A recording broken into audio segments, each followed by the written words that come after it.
কারণ কারো গায়ে তো লেখা নাই কেন ছাত্রলীগ কি আওয়ামী লীগ।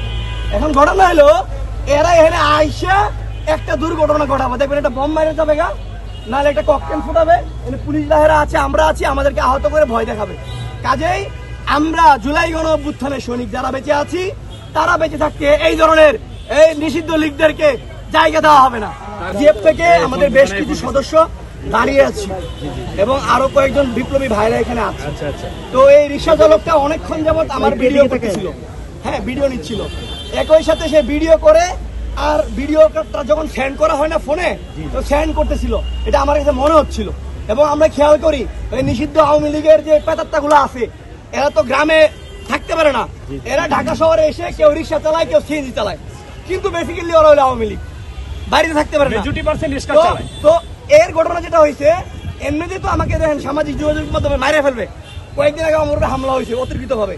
তো সেই জায়গা থেকে ও যখন ভিডিওটা সেন্ড করে আমার কাছে মনে হলো যে ও ভিডিও সেন্ড করছে, তখন আমি ওর পাশে গেলাম, বললাম আপনি কে?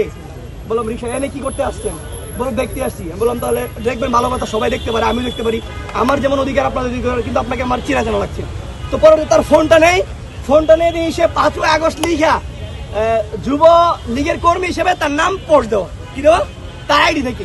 এবং খেয়াল করলাম যে এই ভিডিওটা রিক্সা চালক জাকির যে আছে, জাকির এখানে সেন্ড করতেছে। কার কাছে? জাকির। তার মানে হলো এইখানে আমাদের, আমি এখানে পুলিশ ভাইয়ের সাথে কথা বলবো, এই এরিয়াটাতে আওয়ামী লীগের অসংখ্য লোকজন এখানে আছে এখনো।